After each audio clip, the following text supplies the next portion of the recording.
toi que je chante. Toi qui l'as tant mérité. Juste une mélodie pour lui donner l'espoir à tous ceux qui se retrouvent sans voix, en criant vers le ciel de nous entendre. Et soignant ceux qui sourient sur ce rythme, nous lèvons sur ce rythme, nous lèvons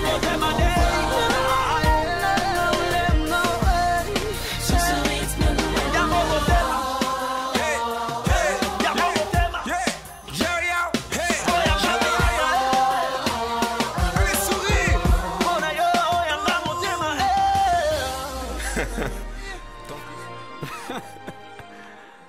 Beaucoup de chrétiens ont tendance à considérer que parce qu'ils sont enfants de Dieu, les choses ou les portes leur seront, ou toutes les portes leur seront toujours ouvertes. Si vous pensez comme cela, vous risquez d'être déçus parce que Dieu n'a pas cette façon de penser. Alors souvent, nous rencontrons des échecs sur notre chemin. Et ces échecs ne doivent pas être échecs pour la vie, mais doivent nous permettre aussi de nous relever. Vous l'avez compris, nous sommes plutôt dans notre émission Santé Pure, notre émission pour les jeunes, par les jeunes, avec les jeunes. Aujourd'hui, nous sommes encore là afin de parler du relèvement. Nous avons parlé la première fois du relèvement après une déception amoureuse et aujourd'hui, nous revenons avec le relèvement après des échecs ou un échec. Je ne suis pas seule sur ce plateau, je suis avec des merveilleuses personnes comme d'habitude. Dans cette émission, nous avons des merveilleuses personnes. Juste à côté de moi, nous avons la sœur Jemima Kibamba qui nous fait le plaisir, l'honneur d'être là encore aujourd'hui avec un large sourire. Shalom sœur Jemima. Shalom maman. Vous allez bien? Très bien par la grâce. Nous bénissons le Seigneur parce que vous allez bien. Juste à côté de la sœur Jemima, nous avons le privilège, la grâce et l'honneur de recevoir pour la première fois dans cette émission le pasteur Daniel Niemwa, à qui nous disons aussi shalom. Shalom maman Pamela. Vous allez bien pasteur? Tout va bien. Nous bénissons le Seigneur pour votre disponibilité. Merci beaucoup. Alors, avant que nous ne puissions entrer dans le vif du sujet, je vais demander à la réalisation de nous proposer une pause et nous revenons tout de suite après.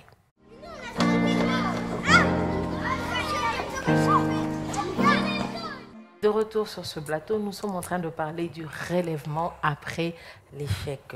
Alors, je me tourne vers vous, pasteur, afin de vous poser cette première question. Qu'entendez-vous par un échec ou des échecs dans la vie d'un jeune chrétien? C'est vrai qu'en général, les chrétiens peuvent passer par des échecs, comme je l'ai introduit au début, mais les échecs d'un jeune chrétien, c'est un échec que peut-être les personnes qui sont âgées n'ont pas pu passer par là. Alors, qu'entendez-vous par un échec ou des échecs chez un jeune chrétien plutôt sur son parcours sur la terre? Merci Mme Pamela, merci pour l'invitation. Nous bénissons le Seigneur pour cette émission.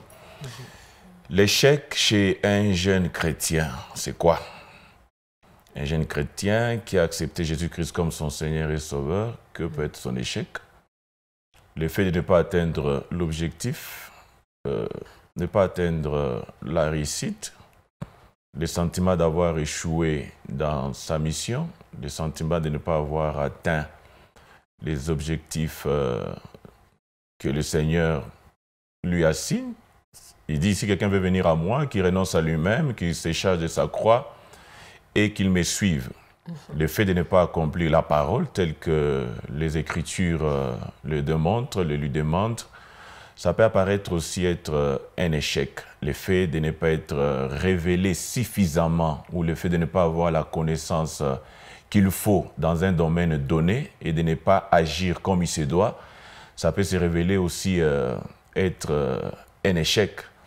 L'échec comme revers, l'échec comme le fait de ne pas atteindre la réussite, d'échouer et qu'on a une moyenne très négative, ça peut être l'échec. Mais maman Pamela, l'échec c'est une victoire reportée. Donc ça c'est une phrase que tout jeune chrétien doit assimiler, que l'échec est une victoire reportée. C'est-à-dire le fait qu'on a essayé et le résultat n'a pas été bon, ça ne veut pas dire que le résultat restera toujours comme ça. Ça ne veut pas dire que quand le résultat n'est pas bon, le monde ou la science qualifie ça d'être un échec. Mais il faut encore avancer, il faut encore aller plus loin, il faut encore persévérer, parce que ceux qui vont persévérer jusqu'à la fin, sont classés sur la liste de ceux qui vont réussir. Merci beaucoup. Ils sont classés sur la liste de ceux qui vont réussir. Alors, je me tourne vers la sœur Jemima. Frère Jemima, vous êtes d'accord avec le pasteur ou vous avez votre définition de l'échec? Je dirais que pasteur Daniel est déjà pratiquement épuisé le sujet. Non, Jemima ne commence pas comme ça. Moi, j'ai aussi besoin de ta définition. Bon, comme il l'a dit, en fait, l'échec, c'est, pour moi, je pourrais dire que c'est manquer à son but ou manquer à un objectif, comme il l'a dit. Et surtout pour nous, chrétiens, étant donné que nous avons vraiment l'assurance que nous avons Dieu de notre côté, nous pensons que tout doit nous réussir. Or, est-ce que Dieu nous voit forcément dans ce que nous faisons? Nous pouvons avoir Dieu avec nous. Mais est-ce qu'il nous voit dans ces entreprises-là? Peut-être que Dieu nous voit autre part. Et quand Dieu n'est pas avec nous dans une chose, c'est déjà l'échec assuré. Mais nous, chrétiens, on se dit, bon, on va faire ceci, j'ai Dieu avec moi. Mais est-ce qu'on a consulté Dieu au préalable? Voilà pourquoi beaucoup de chrétiens sombrent souvent dans l'échec. Et ça peut contredire, par exemple, la parole de Dieu dans ce sens où on se dit, avec Dieu, nous ferons des exploits, nous avons Dieu avec nous, mais pourquoi j'échoue? C'est pourquoi il faut parfois se poser la question, est-ce que Dieu nous voit dans ça? Donc c'est un peu ça, on peut manquer à notre but, mais ça ne veut pas dire que parce que nous avons Dieu avec nous, forcément, nous devons réussir. Parfois, Dieu aussi nous fait passer par des épreuves comme ça pour arriver à nous apprendre la sagesse ou autre chose. Nous bénissons le Seigneur, si je comprends bien la sœur Jemima, donc pour elle, ce que nous considérons échec n'est pas échec pour Dieu, donc ça dépend de l'atmosphère ou de l'endroit dans lequel on se retrouve par rapport à l'échec. Alors nous continuons, je reste vers vous, sœur Jemima. Pensez-vous qu'en tant que jeunes chrétiens, nous pouvons apprendre des échecs que nous rencontrons dans la vie? Bien sûr, comme tout homme, comme toute une personne, parce que si on n'apprend pas des échecs, alors nous sommes appelés à échouer toute notre vie. En fait, ce qui est vrai, comme nous sommes jeunes, nous sommes appelés à échouer, à faire des erreurs. Nous sommes appelés à faire des erreurs et ce sont ces erreurs-là qui vont nous donner de l'expérience. Parce que nous ne savons pas encore tout.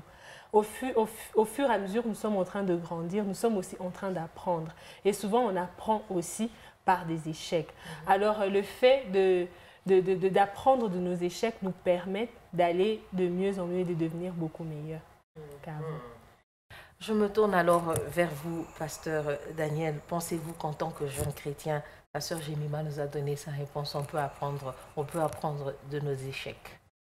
La bonne manière d'apprendre de nos échecs, c'est seulement quand on peut tirer des leçons et recommencer l'expérience tout en tenant compte de là où ça n'a pas été, de là où on n'a pas réussi. Prenez l'expérience de Pierre qui a pêché toute la nuit, n'a rien eu.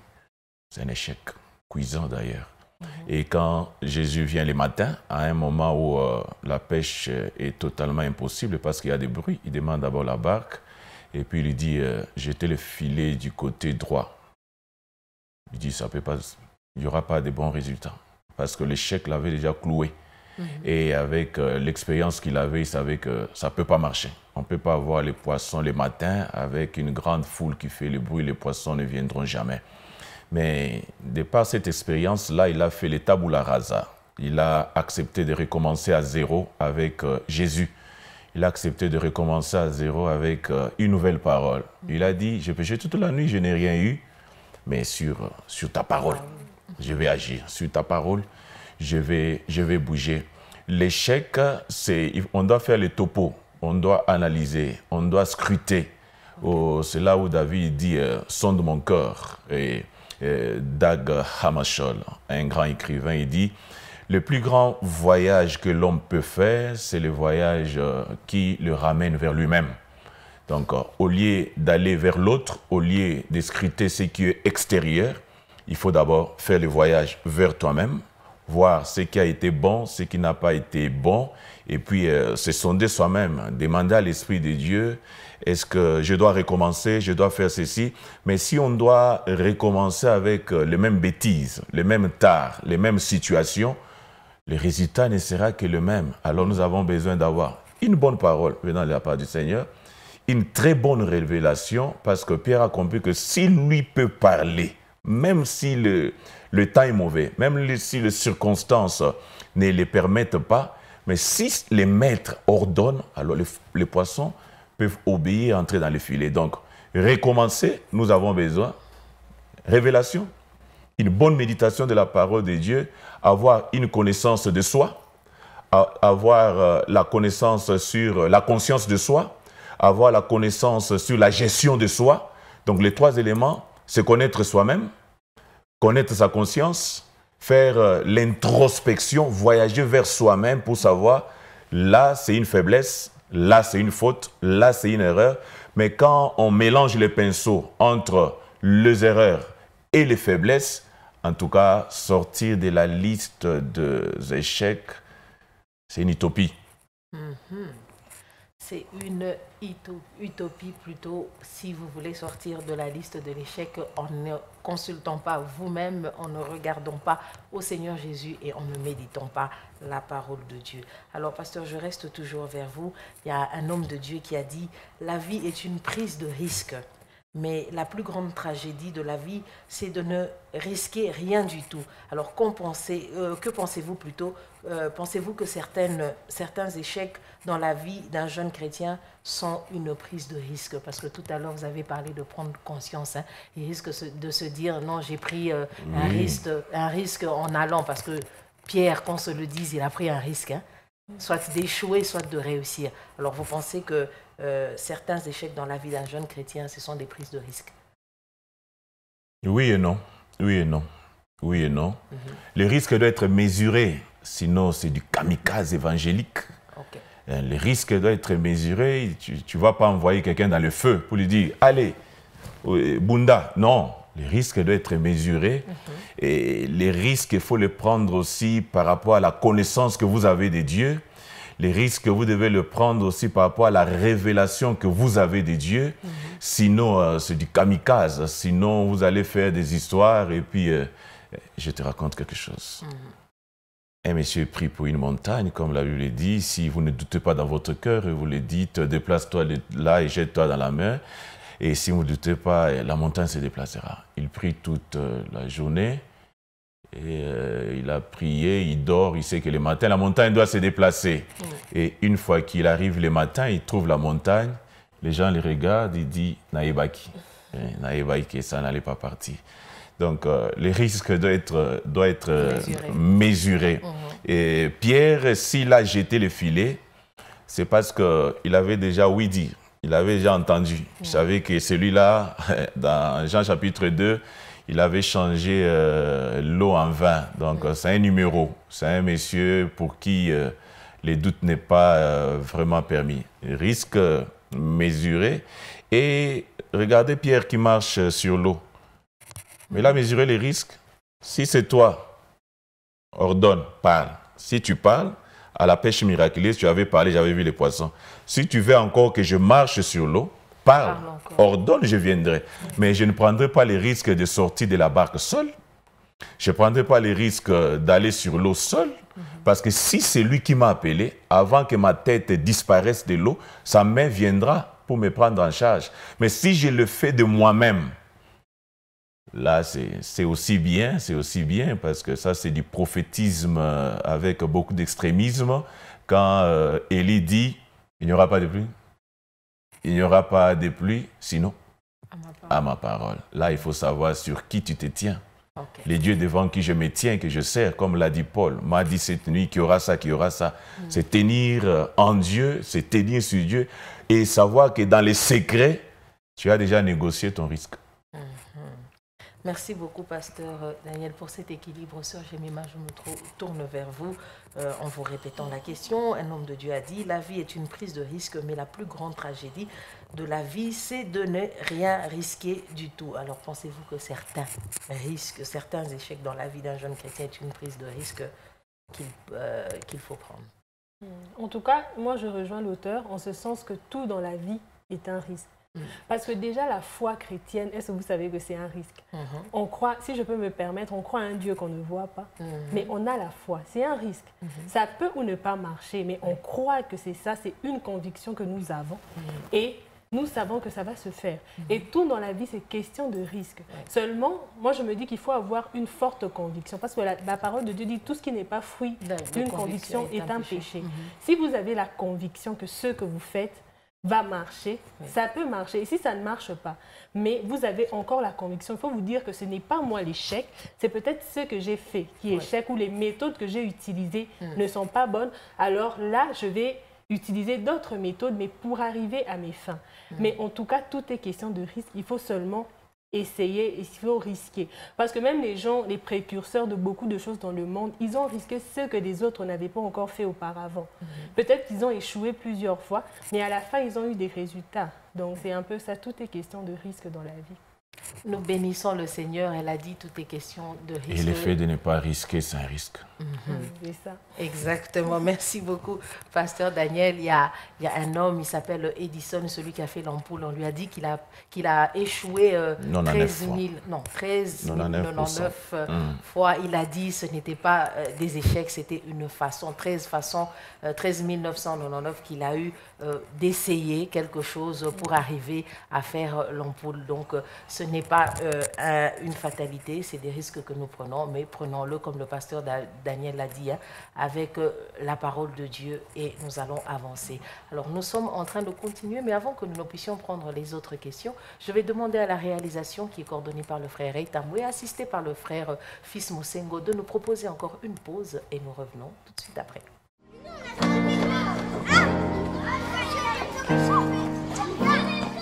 De retour sur ce plateau après cette pause. Alors je me tourne encore vers vous, Sœur Yemima. Tout à l'heure on a parlé de la prise de risque. Alors on est en train de parler du relèvement. On voulait juste introduire l'échec et comprendre ce que c'est. Alors comment peut-on nous relever d'un échec scolaire ou d'un refus de visa? Parce qu'un refus de visa peut être considéré comme un échec. Hein? Tu as étudié, puis après la personne s'attend à aller, par exemple, à l'étranger, on lui refuse le visa, il faut considérer ça comme un échec.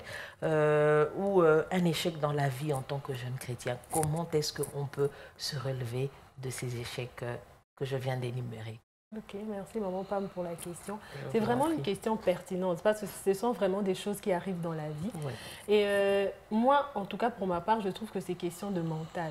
Okay. En tout cas, dans tous les domaines dans la vie, pour réussir, il faut d'abord avoir un mental fort parce que tout ne va toujours pas marcher. Et je me dirais, moi personnellement, à la place de cette personne, je me dirais qu'en fait, ce n'est pas moi l'échec. Je suis une créature merveilleuse de Dieu. David dit merci Seigneur d'avoir fait de moi une créature aussi merveilleuse.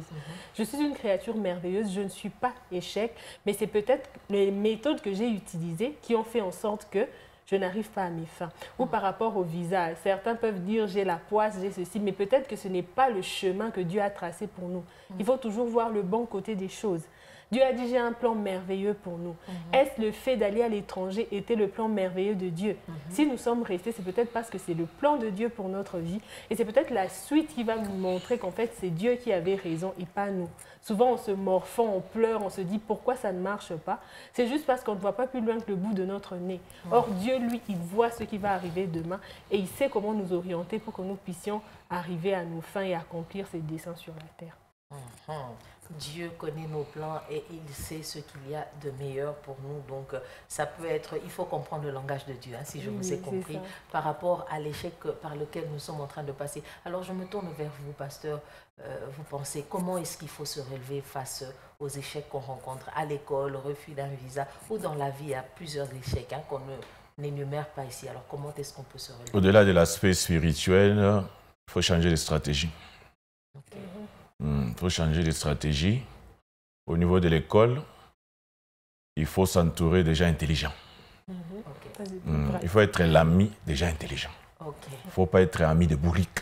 Il faut être ami avec les premiers de la classe, les deuxièmes de la classe, les troisièmes de la classe. Copier les méthodes qu'il utilise là. Quand il rentre chez lui à la maison, est-ce qu'il dort? Est-ce qu'il est devant la télé? Tu changes de stratégie parce que la Bible dit « Imitons ceux qui par la persévérance ont obtenu de promesses. » On peut imiter ces gens-là qui, par la persévérance et la foi, ils ont obtenu des promesses. Ça, c'est être pratique dans la vie. Pratique, change de stratégie. Tu vas quelque part, tu essayes, ça ne marche pas. Rejoins Dag Hammarskjöld, reviens vers toi-même, fais le voyage vers toi-même, sonde-toi et refais les choses autrement. Dans les spirituels, comme c'est ça la base, Ésaïe 55, verset 11, « Vos pensées ne sont pas mes pensées, vos voix ne sont pas mes voix. Et comme la terre et les cieux sont éloignés, ainsi sont mes pensées et tout ça. » Et Dieu a sa manière de faire. L'échec, c'est un poison. L'échec fait très mal. Et surtout, manquer un visa. Si tu as déjà distribué tes habits aux amis, tu as dit demain je suis en France, demain je suis aux États-Unis, mais tu n'as pas encore rencontré l'officier qui donne les visas. Ça m'est arrivé. Et même en tant que pasteur, j'ai fait une semaine avec la voix du monsieur qui m'a refusé le visa dans ma tête. J'ai entendu toujours, nous sommes désolés, monsieur, vous n'êtes pas qualifié pour le visa demandé. À la prochaine. Et puis, toutes les prières que j'ai eu à faire la nuit, j'ai dit, mais ça prouve que Dieu n'a pas entendu. Ça prouve que ça n'a pas marché. Et je sors, l'homme me dit, comment? Il fallait répondre maintenant à tout le monde. Ça n'a pas été. On n'a pas donné. Et on n'a pas donné. Et là, j'avais beaucoup d'argent. Je comptais sur l'argent que j'avais en compte. Je comptais sur les relations. Je comptais que là, demain, je vais prendre mon avion, je vais être aux États-Unis. Ça n'a pas marché. L'échec, c'est un poison. Mais on a besoin d'une bonne attitude, comme l'a dit la sœur Gémima. Jésus dit, je vous envoie comme des brebis. Mais dans quel milieu? Au milieu de loups. Au milieu des loups. Un loup n'est pas gentil. C'est un méchant type. Il n'est pas gentil. Mais l'air donne l'antidote. Soyez sages. Comme qui? Les serpents. Donc les serpents a un niveau de sagesse. Les serpents a quelque chose qu'on peut apprendre. Tout le monde sait que les serpents, c'est un mauvais. Et si le serpent vient ici, tout le monde, s'il ne fuit pas, il va chercher soit une machette, soit une pierre pour écraser les serpents. Mais Jésus dit aux disciples, même si le milieu est mauvais, comportez-vous comme un serpent. Parce que le serpent sait que tout le monde ici ne m'aime pas. Le serpent, quand il naît, il ne retrouve ni sa mère ni son père. Il est seul dans l'œuf au milieu du sable. Il doit lui-même faire l'éclosion, casser l'œuf, sortir dans un monde où on ne l'aime pas. Mais malgré cela, vous allez le retrouver après des années, c'est un gros boa. Vous allez le retrouver, c'est un gros anaconda. Comment il fait pour se maintenir dans un milieu hostile? Ça, c'est l'attitude. Être fort, même quand les gens ne vous aiment pas. Être fort, même au milieu des échecs. Être fort, même quand les résultats, ce n'est pas ce que vous voulez. Et la deuxième fois, dans les mêmes ambassades, je suis rentré avec $40 dans mon compte. Et j'ai prié toute la nuit. J'ai dit, Seigneur, Jaïbet t'a demandé des choses sans citer des versets bibliques. Tu l'as exaucé. Moi aussi, je ne connais pas la Bible. Cherche un verset dans la Bible là qui correspond à mon besoin. Exauce-moi. J'arrive à l'ambassade, on me donne les visas.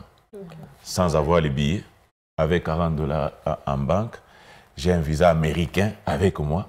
Et j'ai dit ça, il n'y a que Dieu qui peut faire ça. Amen. Et on a besoin plus de l'attitude quand on traverse l'échec.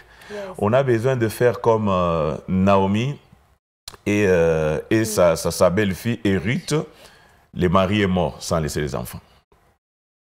Les maris, d'abord les beaux-pères meurent, les maris meurent. Même pas de grossesse, même pas de fausses couches. Et puis, il doit quitter son territoire pour aller quelque part. Mais quand vous lisez l'histoire de Ruth, ça peut mal commencer, mais elle a gardé la foi. Elle a gardé l'alliance. Elle s'est dit, ton Dieu sera mon Dieu, je ne t'abandonnerai pas, je serai avec toi. Et ce parcours-là macabre, ce parcours-là de souffrance, c'était juste pour aller croiser un Boaz. C'était tout simplement pour qu'elle soit alignée sur la généalogie de Jésus-Christ, comme ancêtre de Jésus-Christ. Mais elle commence par les déboires, elle commence par des histoires avoisinant l'ombre de la mort. Dieu peut commencer avec vous d'une manière bizarre pour finir avec vous dans la félicité, dans la gloire. Amen. Nous bénissons le Seigneur. Merci beaucoup, pasteur, pour ces encouragements et cette parole-là. J'espère que ça va toucher le cœur de quelqu'un et ça va donner à quelqu'un la force de changer sa manière de voir les choses. Alors nous continuons. Pasteur, je vais rester vers vous. Okay. La Bible dit, ne crains rien car je suis avec toi. Ne promène pas des regards inquiets car je suis ton Dieu, je te fortifie, je viens à ton secours. Je te soutiens de ma droite triomphante. C'est Ésaïe 41, le verset 10. Alors, que pensez-vous de ce verset? Ça, c'est un médicament, Pam. Maman Pamela, ça c'est un médicament. La parole de Dieu, c'est un médicament. Ne promène pas des regards inquiets. Comme on dit chez nous à Kin, c'est-à-dire, il y a 3 choses. Il y a des gens qui connaissent les problèmes. Il y a des gens où les problèmes tombent sur lui. Comme on dit, et il y a des gens qui évitent les problèmes. Que tu évites, que tu connaisses, que ça tombe sur toi, les problèmes arriveront. L'échec arrivera. Tu peux avoir, non, je veux faire ça, ça, ça, ça. Je suis très strict là, ça ne va pas arriver. Ça arrivera. Ça peut tomber sur toi. Donc, tout peut arriver. Mais la Bible, ça c'est un médicament. Ne promène pas des regards inquiets. C'est fini. Tu te poses des questions sur ce qui n'est pas encore arrivé. Tu as des craintes supposées et non des craintes réelles. Tu te dis, là c'est fini. Mais Dieu te rassure que je serai avec toi. Amen. De tous les grands maîtres, que ce soit dans d'autres religions, aucun maître n'a dit à ses disciples, je ne vous abandonnerai jamais. Je serai avec vous jusqu'à la fin des temps. Il n'y a que Jésus qui a dit ça à ses disciples. Alors quand la Bible dit quelque chose, il faut croire. Amen. Crois en toi et une bonne attitude. Ne promène pas des regards inquiets parce que le monde ici, c'est un monde de caïmans. C'est un monde de félins. Ne crois pas que parce que tu es là tout triste, que tu maigris, tu as mal à l'estomac, tu ne manges pas, que les gens vont dire, hey, Pamela, où es-tu? Pamela, des fausses consolations. Nous sommes entourés de caïmans et de serpents. Si tu ne te relèves pas de tes cendres, tu ne te relèves pas dans ta faiblesse, on va t'enterrer, on va dire à ta mère, mes condoléances, à ton père, mes condoléances. Il dit non, voilà un adversaire de moins qu'on vient d'effacer. Crois en ce que Dieu te dit parce que Dieu est sa parole. Dieu est dans ce qu'il dit. Et ce n'est que la révélation de ses paroles qui éclaire et qui donne l'intelligence. Amen. Sœur Jemima, en 1 minute, qu'est-ce que vous pouvez nous dire sur ce verset de Isaïe 41? En tout cas, ce verset me captive parce que dans ce verset, Dieu n'enlève pas le fait qu'il y a des épreuves, le fait qu'il peut avoir des échecs, mais seulement, il nous dit, si je peux les dire avec mes propres mots, que si vous n'avez plus de force, moi, je vous donnerai ma force. Voilà. Si vous n'avez plus de force, moi, je vais vous ressourcer. Mais ne promenez pas des regards inquiets parce que je suis là, je serai votre force. Et si dans la vie, nous pensons que nous n'avons plus de force, accrochons-nous à la force de Dieu et continuons d'avancer. Si nous n'allons pas marcher, rampons même si nous allons ramper, mais continuons d'avancer, n'abandonnons pas parce que Dieu est avec nous. Parce que Dieu est avec nous. Lentement, sûrement, nous sommes en train de chuter par rapport à notre émission, par rapport à notre thème, le relèvement après l'échec. Waouh, nous avons été bénis. J'ai aimé l'équilibre qu'il y a eu sur ce plateau. Nous bénissons le Seigneur pour nos invités d'aujourd'hui. Alors, nous n'allons pas terminer comme ça. Nous terminons toujours avec un conseil que nous donnons. Peut-être qu'il y a un frère qui se retrouve dans l'échec, une sœur, un jeune frère qui se retrouve dans l'échec et qui se dit « Que dois-je faire ?» Alors, sœur Jemima, un conseil en 30 secondes et le pasteur aussi va donner aussi un conseil et après quoi nous allons clore cette émission. Nous vous écoutons, sœur Jemima. Merci, maman Pamela. Je vous en prie. Jésus, avant de s'en aller, il nous dit « Je ne vous laisserai pas seul, je vous enverrai le consolateur. La différence entre nous et les païens, c'est que nous avons le consolateur. Nous avons le Saint-Esprit. Nous pouvons apprendre qu'il y a quelqu'un qui s'est suicidé, il y a quelqu'un qui a fait ceci, mais nous tenons ferme parce que nous avons la force du Saint-Esprit. Alors j'aimerais fortifier un chrétien. Ne te sens pas seul, même si le monde t'abandonne, même si tu traverses des épreuves où tu te sens seul, sache que tu as le Saint-Esprit avec toi. Accroche-toi au Saint-Esprit, accroche-toi à Dieu et tu verras que ce n'est qu'un processus pour arriver à ton bonheur. Merci beaucoup, sœur Jemima. Pasteur, nous vous écoutons. Un conseil pour ceux qui nous suivent? Qui en fait quoi? Ceux qui nous suivent et qui peut-être passent par un moment d'échec ou qui se disent que c'est une fatalité, ce par quoi? Pas côté esprit. Pas côté esprit parce que ce monde ici, ce n'est pas en restant dans ta chambre que les gens vont venir. Hey, Allah li, elle veut la mukate. Côté esprit. Il y a ligne. Côté ça zagi. Zambal. Zamwasi. Mkilio yo. Pas d'ailleurs que la mutuma wazate. Ou lié ligne côté esprit. Bina ekinga moko na kokesi. et avoir une détermination, c'est-à-dire on a kanda. Ce n'est pas oh estomac, oh papa verine. Il y a l'une, vous avez moubali, vous avez moi aussi. Échec, bakimi on a bon. Quand ça c'est gay, il y a l'une, tellement. Et ce n'est pas parce que papa koufi, maman koufi que tu commences à se dire non c'est fini. Tellement. David a perdu son enfant, les gens croyaient que c'était fini. Moubali, a télémi. Allah te bilamba, c'est parfait. Toi, depuis que l'échec là est arrivé, bilamba, kaya salité, kingo, salité, sapat, olungola poussière. Tu crois que les gens vont avoir pitié de toi? Mokilio eza mokilio. Maweza te. Si tu ne te relèves pas, bako kundayo. Donc, première chose, premier élément, change de stratégie. Si tu ne changes pas de stratégie, tu vas mourir. Nous sommes plus de 6 milliards. Même si tu le mets, ça ne changera rien. Relève-toi, relève-toi, relève-toi. Et Moïse meurt, on veut prendre Josué pour le remplacer. Première chose, que ce livre de la loi, Tanga, que ce livre de la loi, connaissance, que ce livre de la loi ne s'éloigne pas de ta bouche. Médite-les jour et nuit. Dans les choses où tu as échoué, peut-être te manque la connaissance. Entre, cherche à connaître les choses comme tu dois les connaître. Qu'elles ne s'éloignent pas de tes yeux, de ta bouche, médite-les jour et nuit. C'est alors que tu réussiras et que tu connaîtras des succès dans ton entreprise. Mais tu peux être là, échec 2021, échec 2022, 2000, échec sur échec. Tu n'as pas la vraie connaissance, tu n'as pas la vraie révélation, et puis aux habits les mbas, donc tu es là comme ça. Mokileza mokilia mawate tellement. N'attends pas non, ben intercesseur. Et aussi sont les problèmes. Frère, c'est comme ça zagé. Mokileza la mawate. Compte sur Dieu, connais-toi aussi toi-même. Étudie toi-même. Prière, mais la prière n'est pas une action. La prière prépare les actions. Et dans la prière, c'est la force. Mais une fois prière et s'il sous là, tu as moi vrai parfait. Il faut avoir la forme de là où tu pars. Il ne faut pas avoir la forme de là où tu es. Pharaon dit, non, oui, la mère Joseph, je vais le voir. Parce qu'on devait lui donner la forme de là où il devait partir. Et puis toi aussi, si tu dois aller quelque part, même si c'est que ça, les lots, il y a l'anglais.